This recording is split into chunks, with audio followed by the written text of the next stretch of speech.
Naannoo Amaaraa godina saba addaa Oromoo aanolee akka Jiillee Dhummuugaa fi Harxummaa Furseefaa keessatti erga soomni Ramadaanaa galee walitti bu'insi guddaan jiraachuu jiraattotni aanolee kanneenii BBC'tti himan. Jiraattotni BBC'n dubbisee hidhattootni finxaaleeyyii Amaaraa namoota nagaa irratti haleellaa bananii jedhan.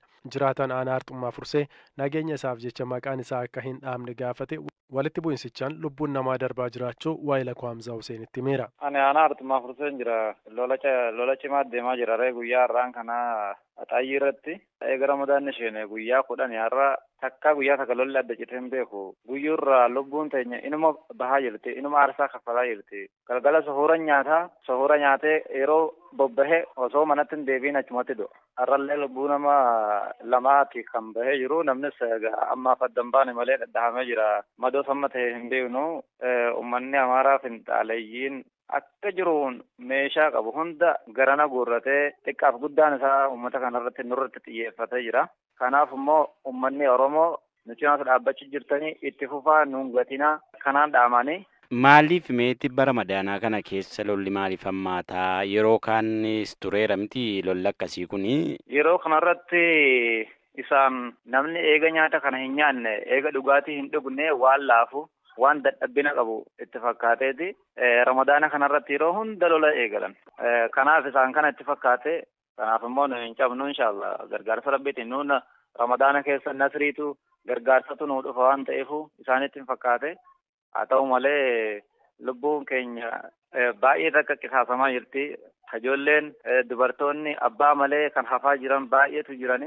Erga waraanni kun eegalame amma guyyaa 10 yeroo Ramadaanni eegalee akka eegale natti himtanii haga kana gidduutti miidhaan qaqqabee lubbuun namaa baduus danda'a, akka madaanis ta'uu danda'a, qabeenya barbadaa'us ta'uu danda'a. Hagamii gama keessaniin maaltu mudate? Qabeenya hedduun barbadaa'ee jira. Manni hedduun gubatee jira. Waggaa darbee aanaa Harxummaa Fursee ganda koomee qofaarra mana 200 barbadaa'e. Akkasumas diimtuu kan jedhamurraas funyaan sullee bakka jedhamu bakkoota garaagara bakkeen hin gubatin hin jiru, bakkeen qabeenyi hin barbadaa'in hin jiru. Haga ammaatti warri mana san ijaarachuu dadhabee sharaa gargaarsa uummata Oromoo bara darbe godhe sharaa san keessa warra jiraatutu jira. Mana ijaarachuu dadhabee qabeenya jalaa saamame deeffachuu dadhabee akkasitti warra hafetu jira. Ammallee sunis deemaa jira, gubataatis jirra, miidhamaa jirra. Kanaat deema. Kun hagana jedhamee waan himamu tokko hin qabu. Baay'ee rakkisaadha wanni nu keessatti deemaa jiru. Aanaa Jiillee Dhummuugaatiinis kanuma deemaa jira. Daansuudhaan immoo karaan nurraa cufamee jira. Konkolaataan takka nyaata qabee nutti isheenuu hin danda'u. Konkolaataan keessattuu aanaa Jiillee Dhummuugaa konkolaataan takka achi darbuu hin danda'u. Achiis Finfinneerraa asitti isheenuu hin danda'u. Gara Kamisee kanarraas achi itti isheenuu hin danda'u. Qobaatti citanii baay'ee takka miidhamaa jiran. Qoonqoodhaanis waan hundaanuu gabayaan hin jiru. Wanta akka hin jiru. Kanammoo mootummaan yoo jiraate karaa kana daddaffiin banee uummataaf furmaata akka nuuf fidu akka waan barbaachisu qoonqoo namni walirraa gabayya'atee ittiin jiraatu. Karaa kana daddaffiin banuudha qaba. Rakkoo ciccimtu deema. Hospitaala dhabuudhaaf immoo madoon keenya akkuma agartan kana aanaa Jiillee Dhummuugaatii fi aanaa Harxummaa Fursee karaan inni madoon Adaamaa ittiin deemu garaagara. Aanaa Jiillee Dhummuugaatiin Affaar keessaan asiin karaa Addaleela Odaa Sirbaa jedhamuun asiin gadi deemama. Karaa isa keenyaan immoo takka jinnee gara gallee gara dasee gara Kombolshaa isaanuma keessaan maaluma keessaan dabarree gara baateetiin jalarraane achirraan garagalla. Akkasiin karaa Finfinnee karaa 800 Finfinnee nama geessitu tana dhabneeti 30,000 kaffalee namni tokko asirraan Adaamaa deemaa jira jechuudha. Tiraanspoortii qofa 30,000 kaffalee. Neetwoorkii daataan eeganurraa hidhamee daataanis baatii 8 caalee jira. Neetwoorkiin ammas aanaa Jiillee Dhummuugaa irratti darbee kaleessa gadhiifame guyyaa 10 torbee darbee hidhamee ture. Bilbila namni walitti bilbiluu hin danda'u. Rakkoo addaatu nurratti deemaa jira. Kun hundi sababa Oromoo taaneef sababa Musliima taaneef qofaaf akkanatti dararamaa jirra. Injiru raayyaan ittisaa fa'aa gidduu injiru jarri kun akkamitti haga kana yeroo hunda miidhaa geessisuu danda'an? Raayyaa ittisaa kanas nu hin beeknu. Raayyaan ittisaa bakki inni taa'u bakka biraa. Fakkeenyaaf Axaayyee fi Kaarra qorii makiinaadhaan yoo nan deema jette hin qalamta. Buufamtee makiinarraa hin qalamta, hin dhawamta. Yeroo hedduu asitti dararamne jirra. Raayyaan ittisa biyyaa bakka san jedhee hin taa'u. Bakka inni taa'u ganda keessa bakka nageenya jiru, uummata Oromoo keessa bakka nageenya jiru tana asuma taa'a malee bakka rakkoon jiru achi deemee hin taa'u. Sila achi taa'ee nagaan konkolaataan akka wal keessa deemu akka namni nagaa wal keessa deemee waan hunda hojjetatu akkas godhuu qaba ture kun hin jiru.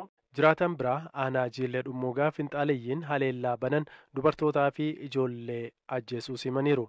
daandii madootti mana yaalaa geessan dhabanii rakkachaa jiraachuus waa'ila koo Hamzaa Huseenitti himeera. Lolli kun sanbataa darbee dura jammarame gaafuma jammaraadhaa kana namni 14 du'e namni 5 gallabaa wasan qurqur ganda jedhutti alatti manni tana dura gubataa shaaroobitti anti marraa lama ganda san gubanii kushiinaan qabanii alatti dowaa godhatanuu sooma nagaayii achirraa dhufanii arbarree bakka jedhamurraa bulchaa ganda achitti jedhan kan ka'ee jiru achitti dhufanii haadhotti ijoolleedhaa tana achitti ulaa duratti odumoo saawwatee fi buna godhatanuu waariidha waqtiin biyyi karaa biraatiin immoo waardiyyaa eegaa bukkee karaa biraatiin sheenan isaan fixanii ijoolleen ammoo 3 jirti hundinuu dubarumaa mucaa 6 kee jirti haati iddoote tanaas fixanii yaa'anii guyyaa ammoo bakka amma Xuquree jedhamu kana baalchii Xuquree ganda jedhamu Xuquree gooroo wadaa'oo jedhamti achitti lola itti banuudhaan akka ganaadha ammas lola achitti ka'e namni hedduun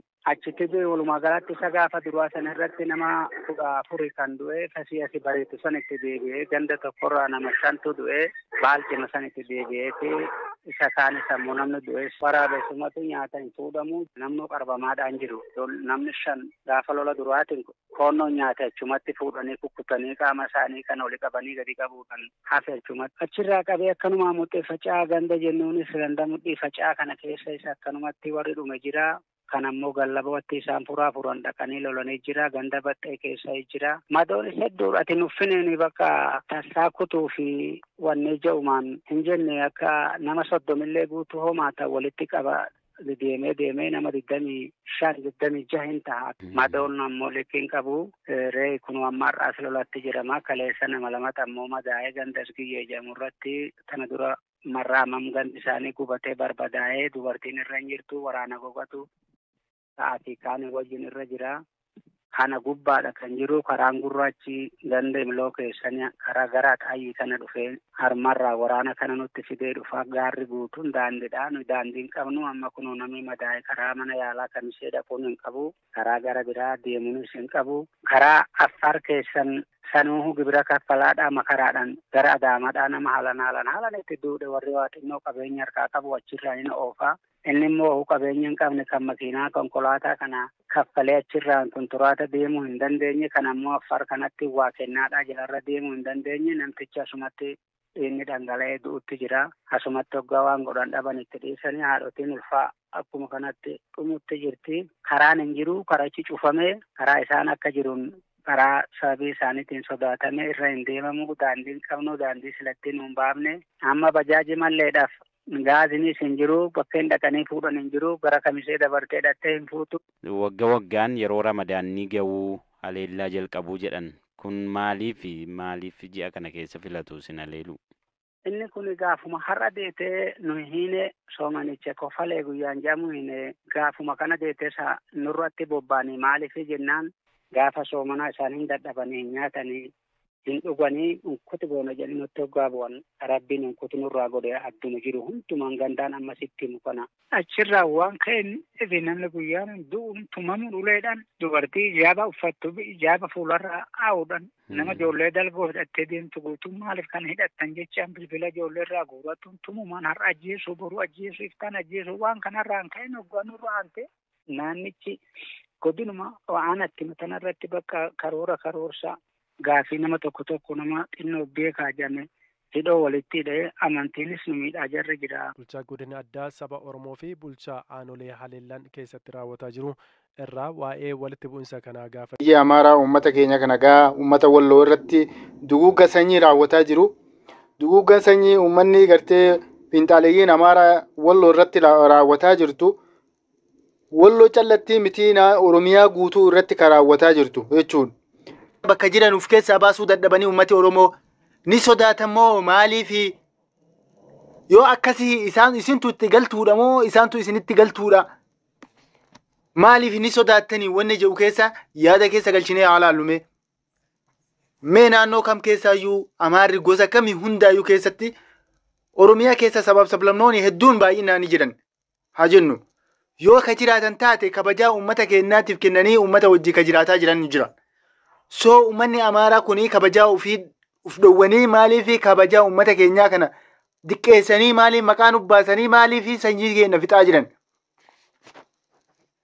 Uummata Amaaraa kana jechuun uummata gartee uummata keenya fixaa jiru keessaa uummati kun uummata keenya duguugaa jira. Uummata keenyaaf nagaa kennutti hin jiru. Uummata keenya salaamaa nuu kennutti hin jiru. Uummanni kun gartee uummata gartee nafxanyummaan isaanii keessa gadi ba'ee uummata keenya Oromiyaa keessaayyuu balleessuufi uummata Walloo dhiisii Oromiyaa keessaayyuu balleessuufi isin irratti dalaguu jira. Uummata Amaaraa kana gartee ofirraa baasuu maaliif dadhabnee? Maaliif hin baafne uummata kana of keessaa? Maaliif hin qarre ofirraa? Maaliif hin qalle mataa isaaniirraa? Nu ka barbaannu nama nu kabajee ni kabajna, nama nu hin kabajne ammoo kabajaa isaa hin qabnu. Amma booda nagaa isaanii hin feenu. Nageenyaa fi soddummaa fi jinni isaanii beekuu hin feenu amma booda. Akka nurraa bahan, akka ofirraa baasnu giddaajiin jaalatanii osoo hin taane giddaajiin ila muka irra dhaabneetiin ofirraa baasna. Hin feenu amma booda Amaara waliin jiraachuu dadhabneetiin jirra. Ka achiin nu fixaa jiru isaani. Ka asiin ofirraa waliin teenu isaani. Maal nu garsiisa akkanni? Akkanni wanni nu garsiisu maali? Sodaa nu fakkeessaayyuu, salphina nu fakkeessaayyuu, gadhummaa nu fakkeessaayyuu, jalummaa nu fakkeessaayyuu, gowwummaa nu fakkeessaayyuu, doofummaa nu fakkeessaayyuu. Maal isiniin jaa uummata Oromoo? Wanni kana uummata keenya kan Walloo irratti duguugaa sanyii duguugaa jiraniifi maaliifi?